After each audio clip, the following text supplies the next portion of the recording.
Hello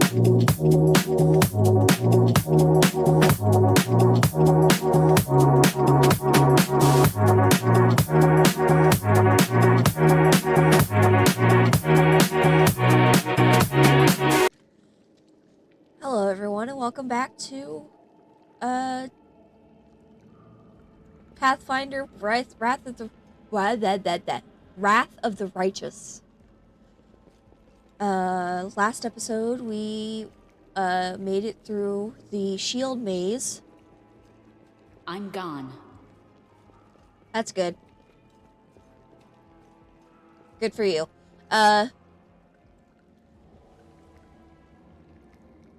And defeated Husilla and scared off a demon. So, yeah. Now we are going back to the surface. Ooh.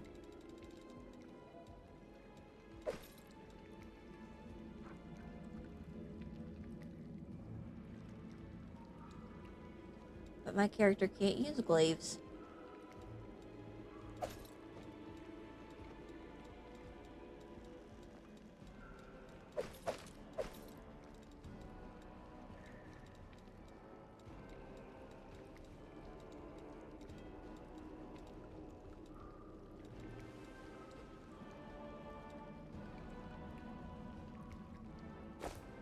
There we go.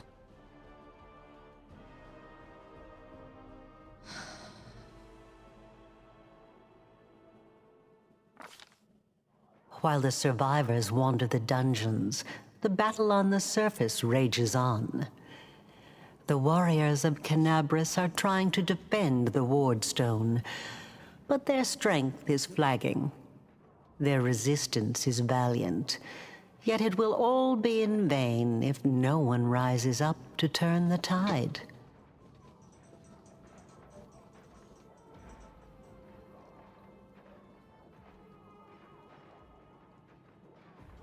Okay. Follow my steps.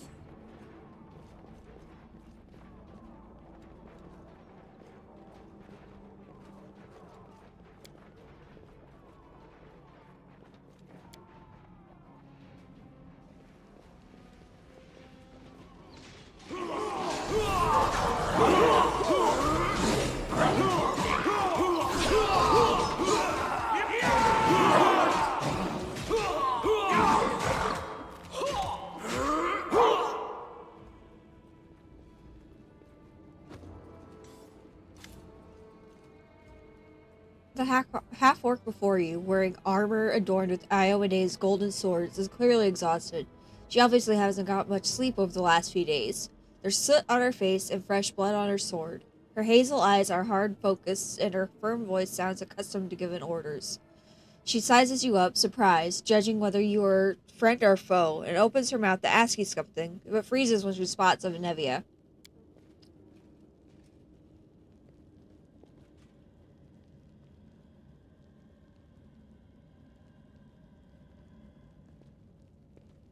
By the goddess, Nevi, I'd almost lost all hope. Everything's fine, Beth. I'm here. I'm here. This here is a new friend. She rounded up those of us who survived the fall and led us up to the surface. Without her, we'd never have made it out. Let me introduce you to my wife, Arabeth Tirabade, head of the Eagle Watch. Until the army arrives, I'm the temporary warden of Canabras. And you're just in time. As you can see, we're in the middle of a battle. And thank you for getting Nevia out of there. Where are we? The Grey Garrison. Until recently, it served as barracks for the Crusaders, but it's now been taken over by cultists.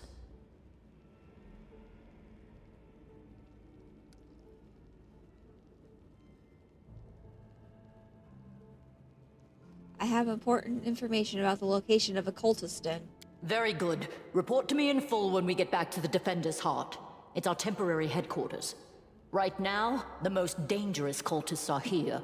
The ones occupying the Grey Garrison.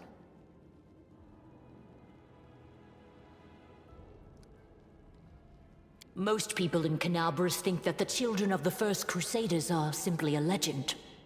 Other people say that the day you emerge on the surface heralds the start of the end of the world. I'm not superstitious, but the situation is apocalyptic, all right. Having a living legend on our side can't hurt. Come on, living legend? A walking folktale, maybe? I just need to make sure I don't turn into a running joke. What's the situation in the city? The city's gone. Most of the defenders, including the Dragon Terendelev, fell in the first few hours. The civilians either fled or died in the chaos. The place is overrun with cultists and demons. Don't talk like that. Canabras hasn't fallen. Not while it still has defenders like you and me. Sweet words don't change the grim truth. No, she's right. Thank you, Knight. Until we no longer have the strength to hold a weapon, until Iomedae abandons us, we will fight for Canabras. What's the target of the battle? Oh, this battle. When the demons attacked the city, their main target was the Ward Stone. I trust I don't have to explain to you what the Ward Stone is and how important it is to the Crusaders. We must retake it at any cost, or the fall of Canabras will be the beginning of the end of the Crusades, and with them, the rest of the world. I see that you had a difficult journey to the surface. You need to rest. But there's a lot riding on this battle. I have no right to command you, but I'm asking you to help us. How did the Wardstone end up in the Great Garrison? The demons have long laid siege to Canabras, but this time, their lord Dascari appeared in the flesh. He ripped the Wardstone from the ground and hurled it halfway across the city to here. I thought the stone was destroyed, but it seems all is not lost, yet. Dascari has gone, but the Wardstone is surrounded by a horde of those creatures. What are they going to do to it? Nothing good, that's for certain. But how did he do that? He's a demon! The Wardstone should have burned his filthy hide! It should have. But what happened, happened. We don't know why. The Wardstones are a gift of Iomedae. Created personally by her herald, a mighty angel, and a general of the Celestial armies. The Wardstones keep the world wound from expanding. They stand along the border of the territory controlled by the demons, creating a barrier to keep them inside. The Canabras obelisk was the first to be placed. It is the key to the whole barrier. We cannot leave it in the hands of those monsters from the abyss. That's the spirit. You, take Anavia to the rear. The rest of you with me. That stupid locust. Lord Horgus Worm, forgive me. I did not realize we had civilians among us. My people will escort you somewhere safe. To the extent that anywhere in Canabras can be said to be safe right now.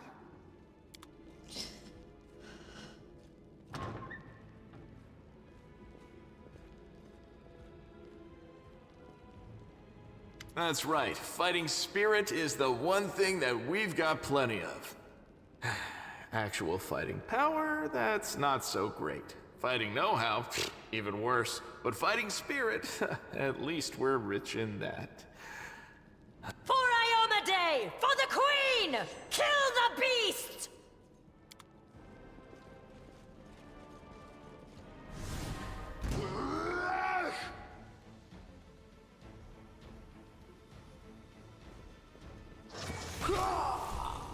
Apparane. Apparane.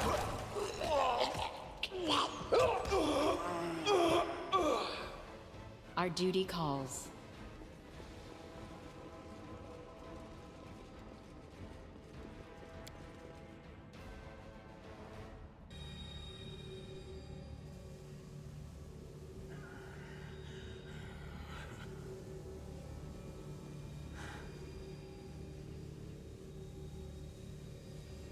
Hey, I know you, so you're one of those cultists? How's it going, pal? Want to join? Your lot will be dead soon, but we'll be alive.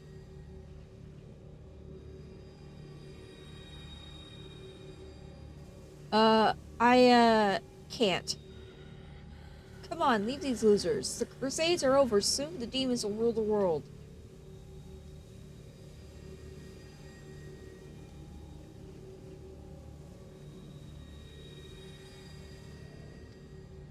Here goes nothing. All hail Baphomet. Cowardly traitor, I swear on the sword of Iomedae you will answer for your betrayal. Save the last one for me. For the queen!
I shall not fail.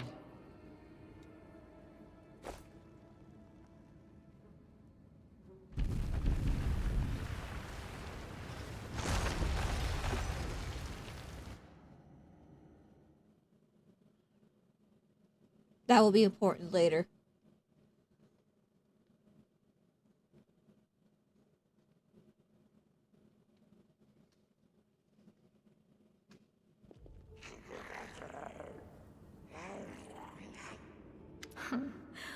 What's this? Do we have guests? Just in time. The place is a bit of a mess, and I haven't even poured the blood into the goblets yet. Why don't you... Oh! What an unexpected surprise! Staunton, my little sweetheart.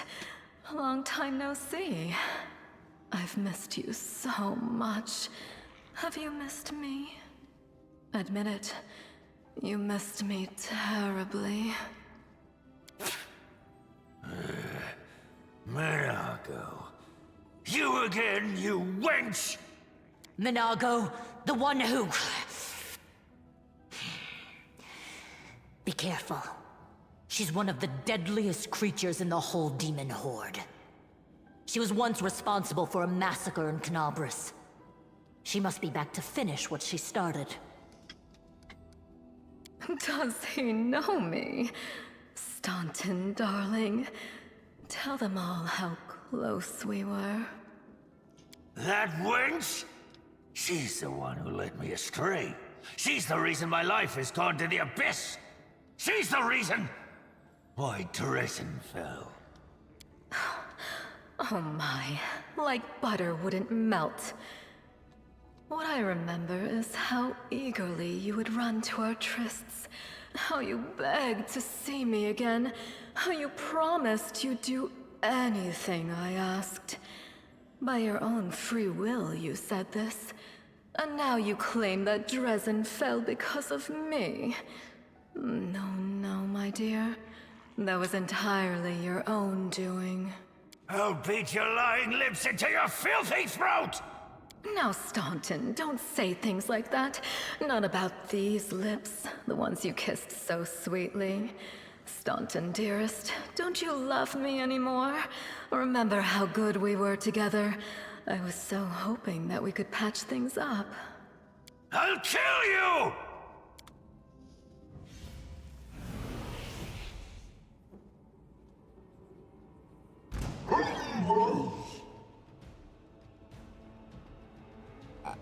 A Bricandilu?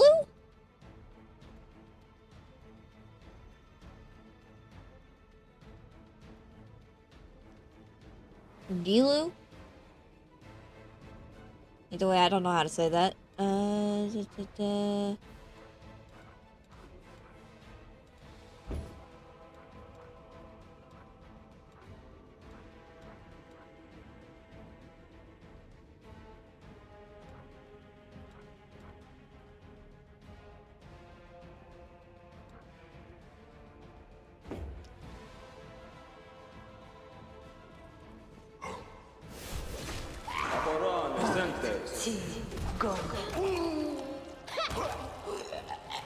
you see that?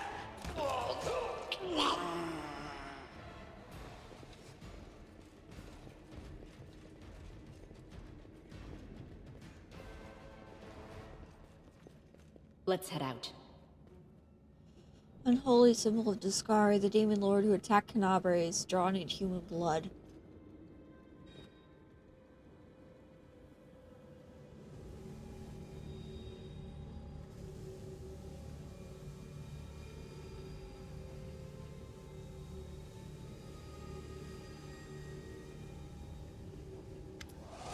As soon as you step into this chamber, your vision seems to darken, your knees buckle, you struggle to keep your balance. The air in here is laden with the power coming from the stone. Suddenly your head is filled with voices, screaming, whispering, cackling, threatening voices pleading for help, shrieking curses and taunts. You blink and the illusion passes. Congratulations. You made it all the way here. This is it, your precious ward stone. But what are you planning to do now, I could kill you where you stand, but wouldn't it be nice if you could die in battle like heroes? No. I want you to die in despair, scrabbling around like rats in the blighted ruins of your city, blind and broken, your flesh scabbed and seeping, and every moment knowing precisely what was done to you. Sounds terrifying, except that's how we've been living for generations. There isn't a soul that can resist the temptations of the abyss. Even a stone can be turned. I'm not joking. Your precious ward stone, weakened from the injury inflicted by Discari, has almost succumbed to my charms. Soon the whole barrier around the world wound, the gift of your useless goddess, will be a weapon of the abyss. Just a little more and boom. Every city with one of these eyesores stuck in the middle of it, from Canabras to Nerosian, will turn into smoking craters, and all the mortals into red sludge beneath our hooves. So you have a choice. Especially you, my pet. Kiss me on my dainty hoof. Pledge your loyalty to Baphomet. And when the world falls, its ruins shall be yours.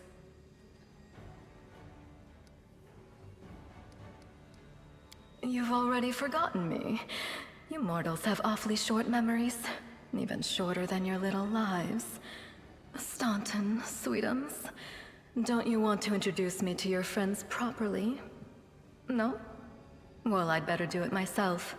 I am Minago, Lily II and faithful servant of Baphomet, and leader of his armies.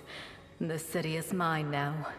I'm just starting to settle in, get things just how I like them. But once I'm finished, I promise you, the results will be simply to die for. And it was such a charming little place until you sullied it with your presence. It had such lovely boulevards, quiet and shaded. You took those away from me, and I shan't forgive you for that. They've done much worse things than spoil the promenades. All the people they've killed. Yes, of course, you're right. I grieve for the common folk as well.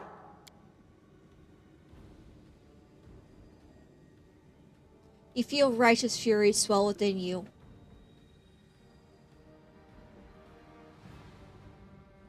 How dare this demon besmirch the ground of this beautiful world with her hooves, a world created by the gods and cultivated by mortals. And these cultists, how dare they betray all that is sacred in this world, and join forces of the foulest evil? Can they repent and redeem themselves, or have they followed the path of evil past the point of no return? The wardstone seems to sense your thoughts. The chamber grows slightly brighter. Your victory celebrations are a little premature, demon.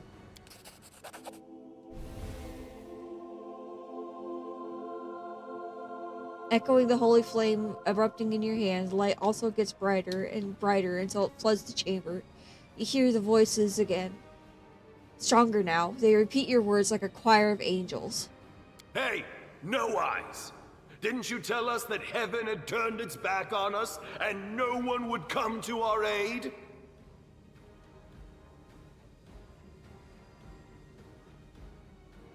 Don't listen to her. The fiend wants us to lose all hope. She won't succeed. I'm done with this shit! I only followed this hoofed menace because I thought the Crusaders had it, and there was no other way to protect my family. But now I see that there is hope. I won't bow before these heinous idols ever again. If they kill me, at least I'll die a decent death. Yes! Return to our side, friends! Have courage! We will welcome you back, and heaven never abandoned you, no matter what this deceiver told you. Turncoat, I'll cut out your heart. We'll see how tough you really are. We let you frighten us once, but it won't happen again. Be careful, everyone!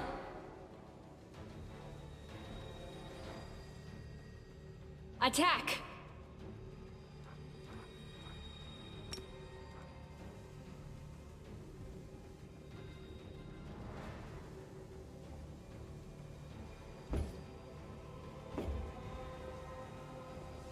Apparane sentes.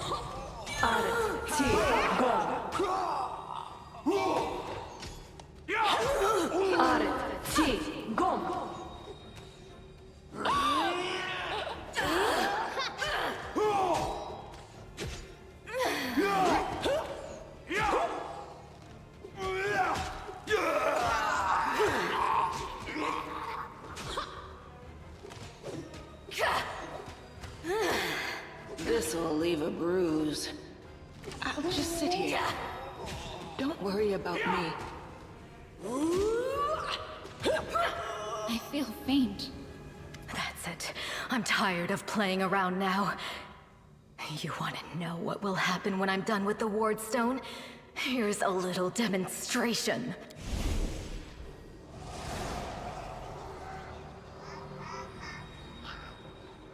The demoness whispers a spell, and a wave of darkness sweeps through the chamber. Your companions wince in pain, but it's nothing compared to what you feel. Thousands of voices once again burst into your mind, drowning you in their moans, screams, and sobs. Pain rocks through your skull. Your evil spells won't stop a righteous army. Iomade is with us! Yes, yes. Keep telling yourself that. The roar of voices blends into an unbearable wall of screaming. Your vision goes dark.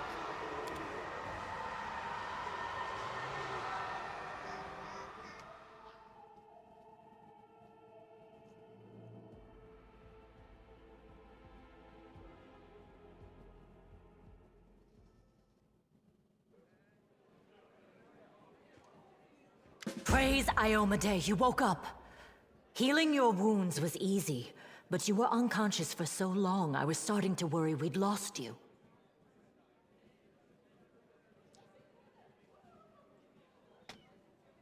We couldn't stand up to the demoness. Her spells were too strong.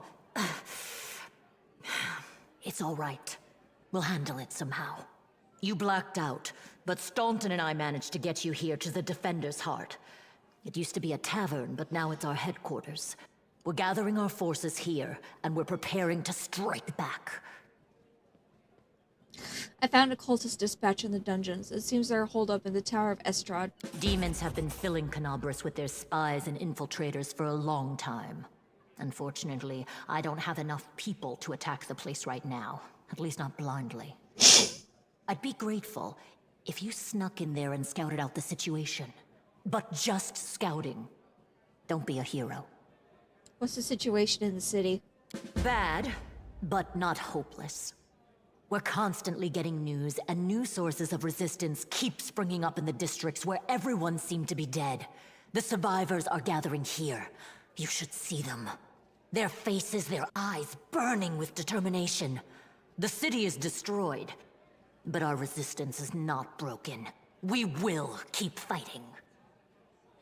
What do you plan to do next? You heard what the demon said. They're going to desecrate the Wardstone and blow up the whole barrier around the World Wound. That would be an even worse disaster than the World Wound's expansion before the Second Crusade. Not only Canabras, but every city with a Wardstone will be destroyed, including the capital. We can't allow that no matter what. We will retake it, even destroy it if we must. Iomade's gift must not become a weapon of the Abyss. Can I help you in any way? First of all, we need to decide what to do with the stone once we get it. What I'm about to say is classified. A traveler came to the city recently. A blind elf calling himself the Storyteller. He insisted he be allowed to examine the Wardstone, and he raised the alarm when his study was finished. Even before the demon attack, he had found some damage or flaw in the stone. Prelate Hulrune dismissed his words as nonsense, borderline blasphemy. But between you and me, the prelate's opinion isn't worth much. I think the Storyteller knew what he was talking about. We could use his advice right now, if only we knew where he was. I remember the Storyteller spent a lot of time talking to Staunton, a dwarf from my unit. You saw him during the demon attack. The elf asked him about the history of the Crusades. Maybe the Storyteller told Staunton something about where we could find him if anything happened. There's another problem. After the attack, the demons began to gather their forces at the Grey Garrison. It'll be even harder to take them with a head-on assault. But I once heard soldiers talking about a secret entrance to the garrison. Trouble is, I have no idea where to look for it. While you explore the city, please keep your eyes open, in case you find something we can use. And one last thing. The Eagle Watch has lost a lot of soldiers recently. Some were killed, but others simply haven't been seen since the attack. In the chaos that is now Canabras, it's next to impossible to confirm anything for sure. One of the missing fighters is Janna Aldori, a new recruit in the Watch. She got along well with Sela, and she often went drinking with her. I honestly thought Sela and Janna had died together. But now Sela's returned with you, and there's no sign of Janna. If you learn anything of her whereabouts when you're out in the city, please report back. May the goddess help you. We're still fighting, which means that Canabras still hasn't fallen. If you come across any groups in the city that can fight, send them here to the Defender's Heart. We'll need every fighter we can muster for the final assault. Yes, one more thing. If you're in the area, check out this address. It's our house. Mine and Inevia's. Well, it was our house. If the building is still standing, open the hidden compartment in the kitchen. It's filled with supplies for a rainy day. You can take whatever you find. You have more need of it.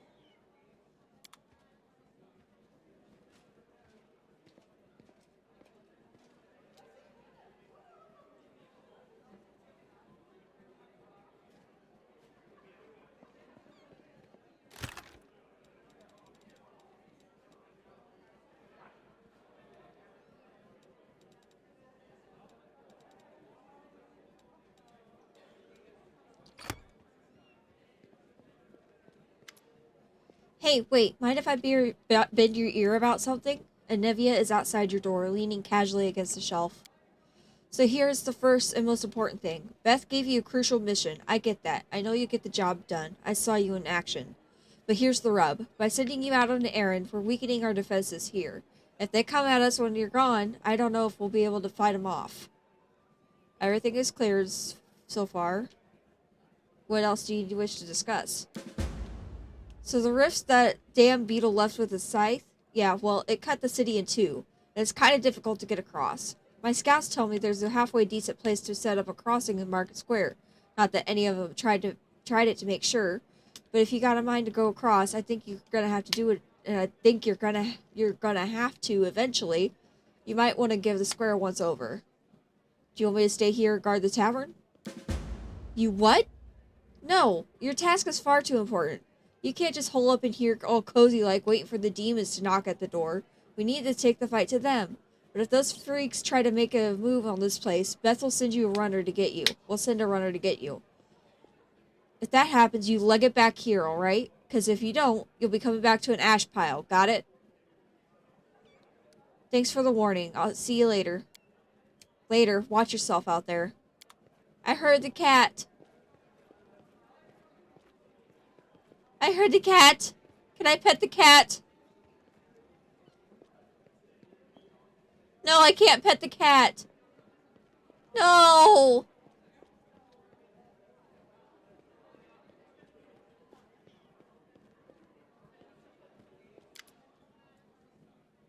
Oh, it's the dwarf resembles an abandoned citadel, one whose high crumbling walls are still holding fast, but whose empty, lightless windows make it clear that all inside is dead. Oh, it's you. Good work back there, in the Grey Garrison. Name's Staunton Vane. If you heard rumors about me, his face, which looks like it's never known anything but as carefree as a smile, grimaces. Just so you know, everything people say about me is true. I need to talk to the elf who calls himself the Storyteller. Do you know where I can find him? The Storyteller? Staunton strokes his beard and thought. A strange old fellow, that one. He used to sit with me for hours, asking about all sorts of things. He never offered judgment or comfort. He just listened. At first I wanted him and his questions as far away from me as possible, but later I realized talking to him did ease my burden a little. I hope he's alive and well. He's completely blind and feeble too, so if he's alone in the city, well, you probably know what that means. I know one place that he might be. Look for him in the Black Wing. It's a library. Here, I'll show you where it is on the map. I don't know what use a library is to a blind elf, but he loved the place. You sit there day and night. I have to go. Go then. Go on then. Maybe we'll see each other again.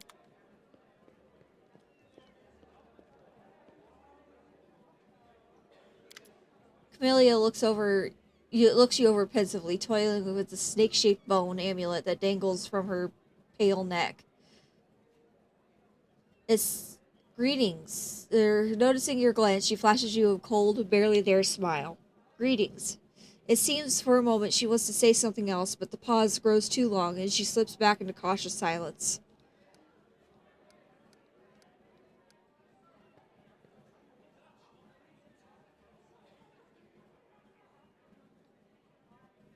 I don't really want to talk to her. I won't keep you. The dawning smile of Camilla's face freezes and quickly dies away.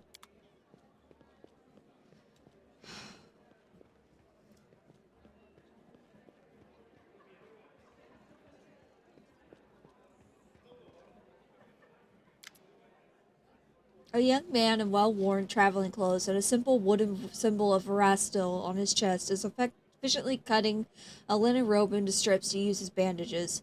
Despite his visible exhaustion, he works with zeal, singing some tune about red braids and ripe sheaves of wheat under his breath. He raises his warm chestnut-colored eyes to you.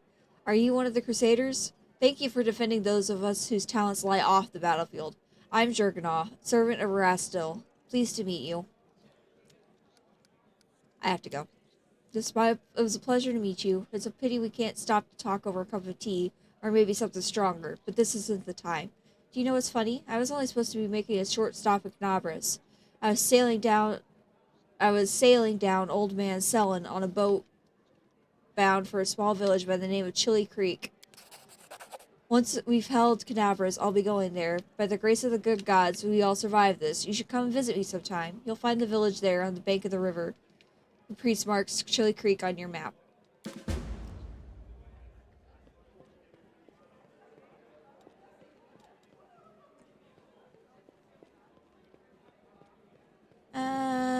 Let's see here.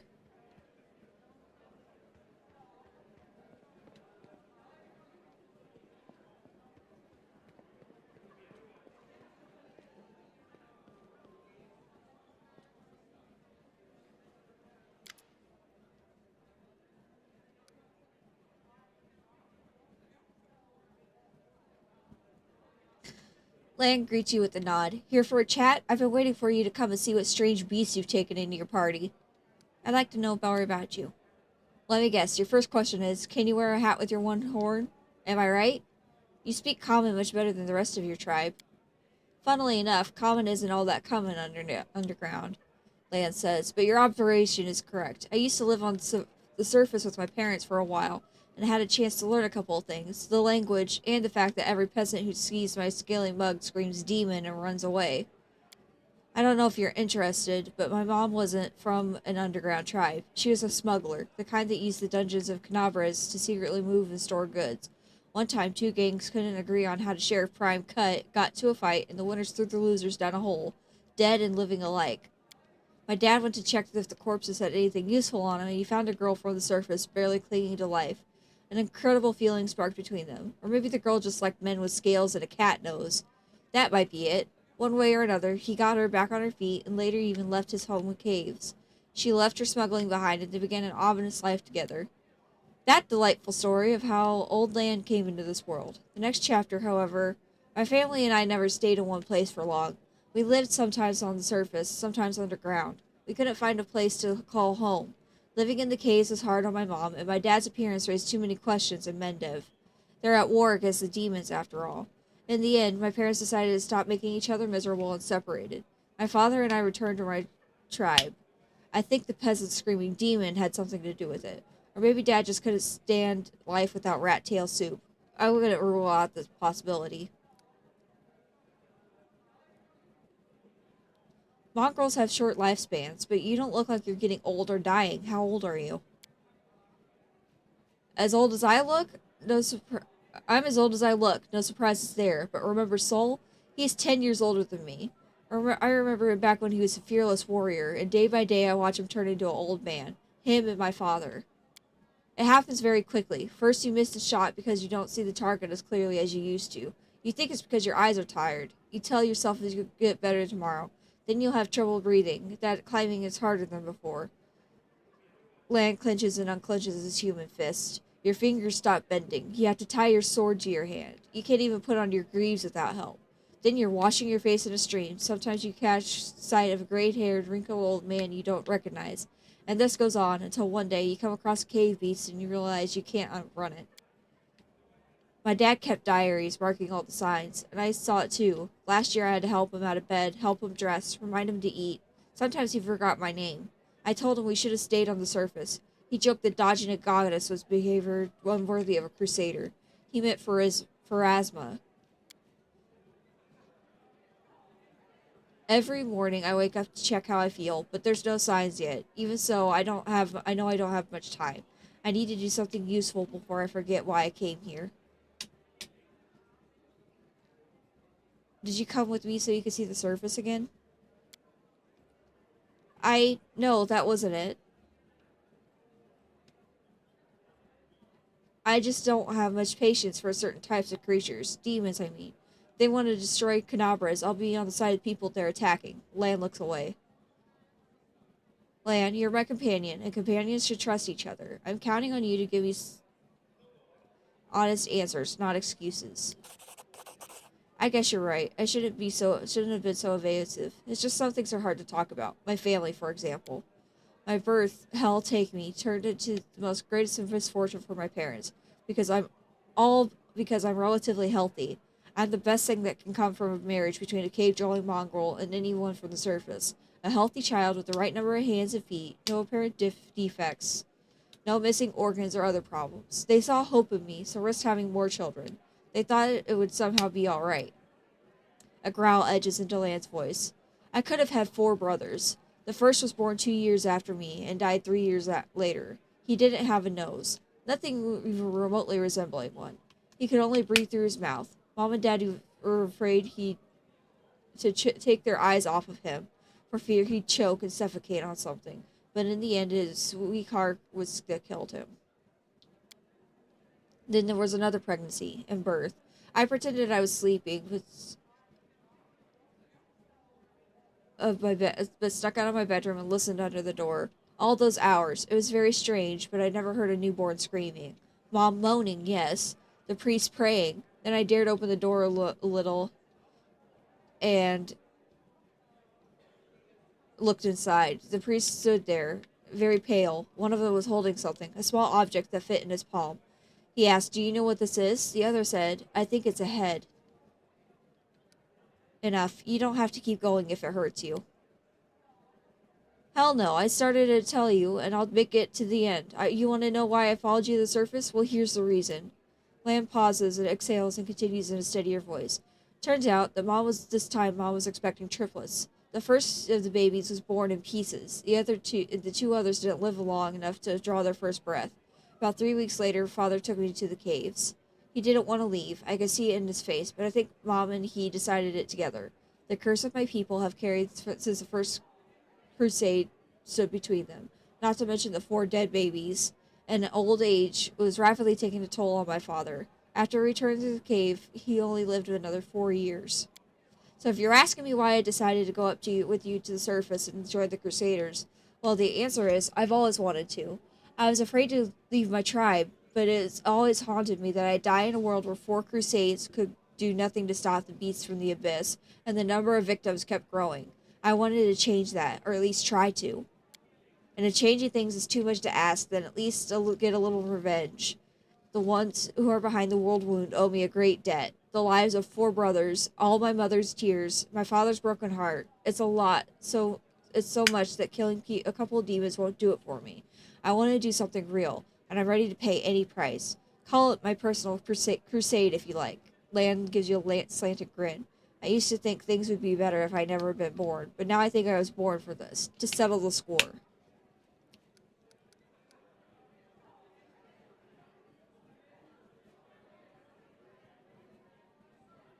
Thanks for sharing, Lan.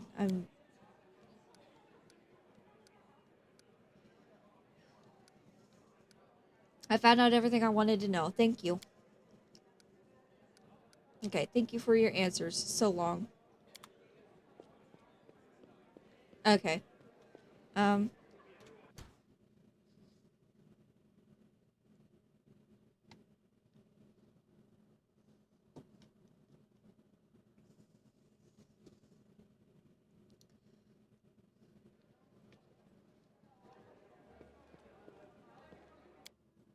gonna go outside. And my voice is starting to go out again. Yay! This place has been sanctified. I can protect the area around it from the corruption of the abyss. So much reading!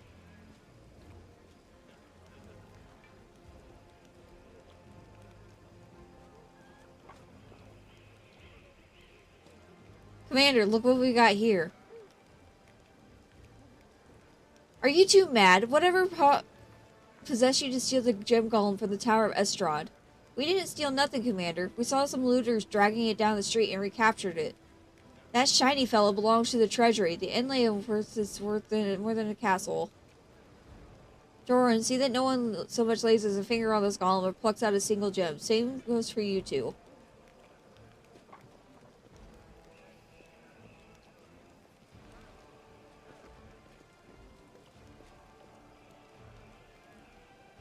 Huh. Okay.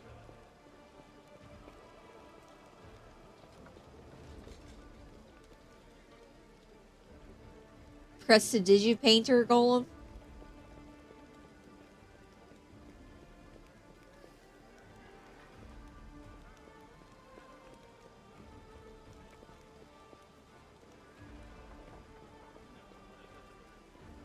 Can I pet that dog?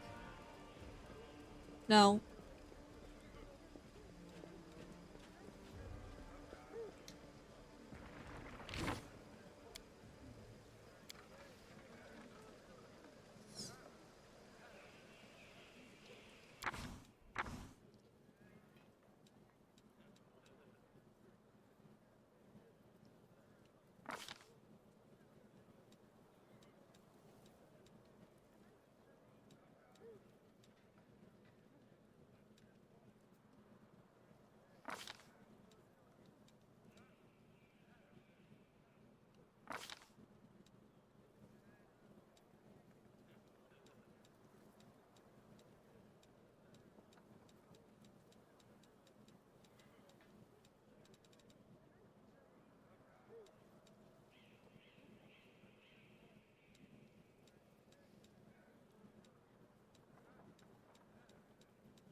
The road awaits.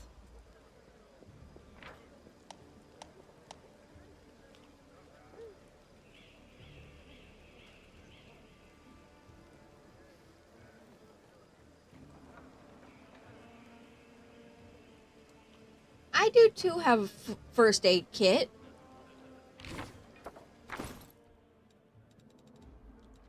See right there.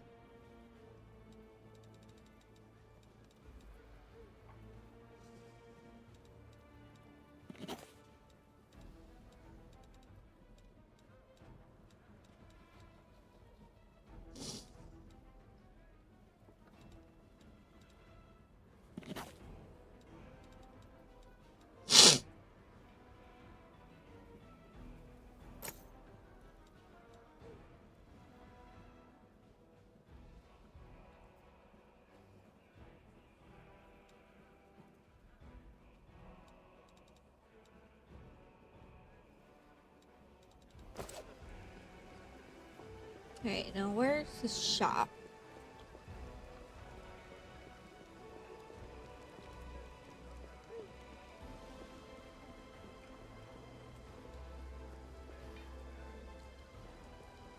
Trying to remember where the shop is. Because I need to sell some stuff.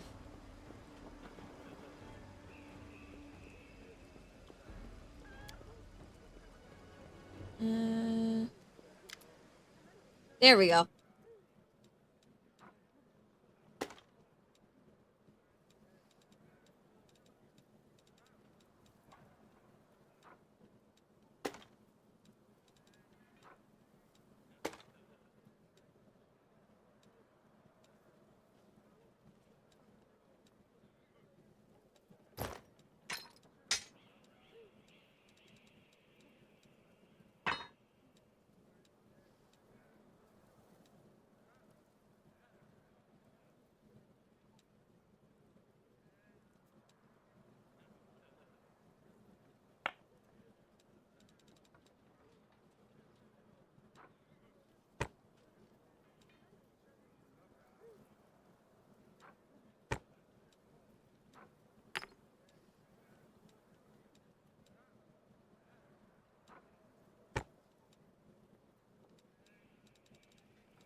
Okay.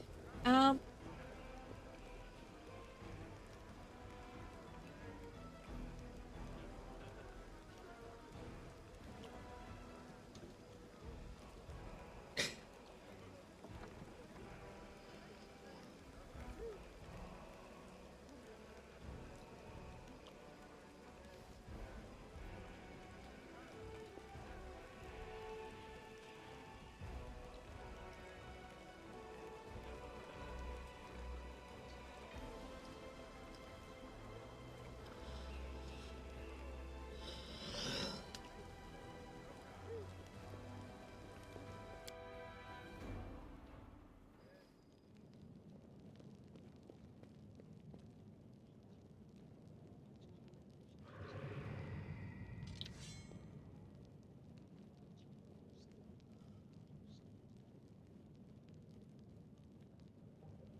Hey, Chief! Ooh, hey, gorgeous. Come over here. I want to talk to you about something. Something really important. Quit bothering the decent people in here, Woljif, or I'll knock your teeth out! What's it to you, Delvin Dum-Dum? You were told to guard me, and I'm not stopping you. But no one told me I had to shut my trap. Woljif. Woljif Jefto. I deal in useful things. I can get you whatever you want. Anything. But there's just one problem. I'll lay it out for you. Simple job, 30 minutes tops. We go someplace, talk to someone, and in return, whatever you want, I'll get it for you. Some extra rations? No problem. Armor, weapons, scrolls, you name it. It's as good as yours. If you need my help with something, whistle and I'll be there. I'm handy enough with knives too, and even my magic know-how isn't too shabby. What a load of guff! If you were good at magic, you wouldn't be stuck in here now, would you? Don't you listen to him, Chief. He'd find fault with the Queen herself. I'll be useful to have in battle, and I'll sell whatever you want at a reasonable price. It's your lucky day. You won't meet another gem like me in Canabras. Why are you in chains? Does it really matter? Don't get hung up on the past, Chief. Don't look to the future. Live in the here and now. He was caught thieving. Get me out of here and I'll tell you. And don't worry, it's not contagious. That's easy. You know Irabeth? Feisty looking gal, always wears armor. You can't miss her. She's the meanest fighter in the whole city. When you see her, put in a good word for me, will ya? Tell her there's this guy Woljif locked up for no good reason in the Defender's Heart. Well, for the follies of his youth. And he really wants to get out on bail so he can keep up his good behavior and make a contribution to society. You got that? Will you do it? Well, think fast. I'm already losing feeling in my legs sitting here. Yeah, I'll help. I knew I could count on you. Knew it the moment I laid eyes on you.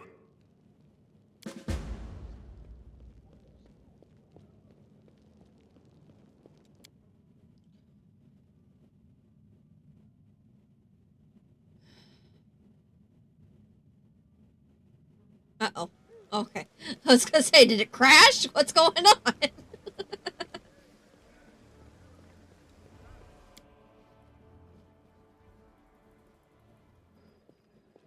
I hope I fixed the garbledness. I hope it's not doing that this time.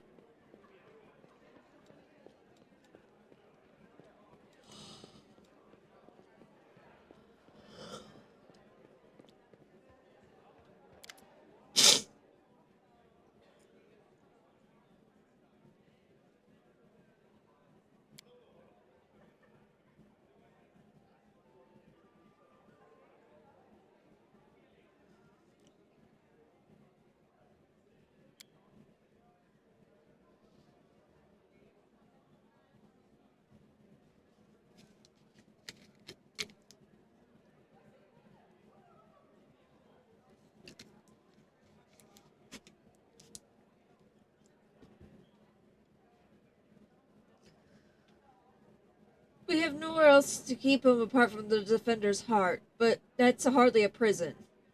Vol just knows it too. He's been begging us for days to let him go free or have someone vouch for him. He's already asked you to put in a good word for him, hasn't he? Erebeth squints at you thoughtfully and then shrugs. If you want to recruit Woljif and put him to good use, go ahead and take him into Alfargard's hands. We can ill afford to let a soldier spend their days watching over a middling thief. I hope the tiefling proves useful, should you decide to take him along. Go. May Iomade keep you safe.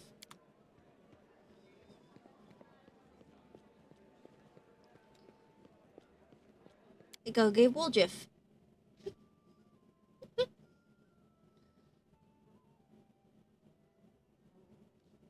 time is it?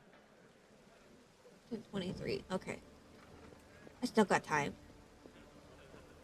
Only 7 minutes, but I got time.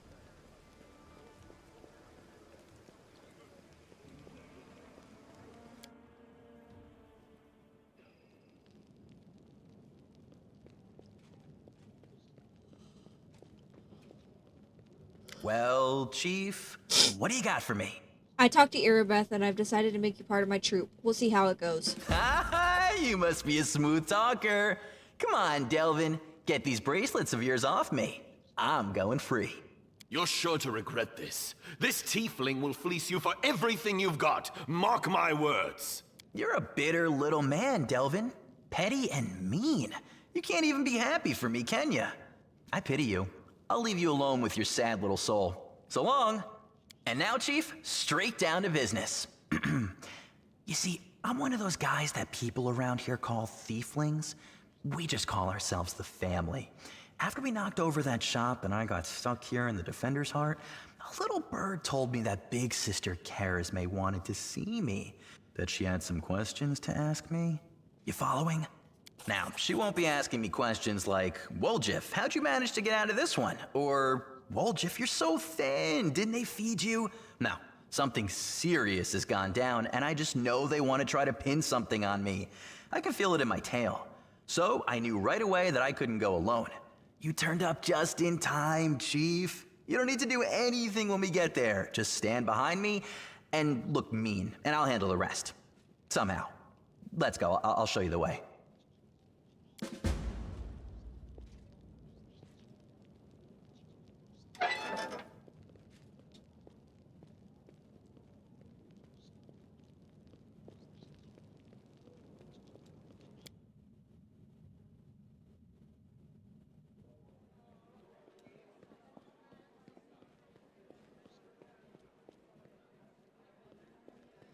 Okay, I think this is going to be a shorter episode. On that note, I'm going to end it here. My name has been Number One Enemy Peanut. I hope I'm not your number one enemy, and I will see you guys in the next episode. Bye!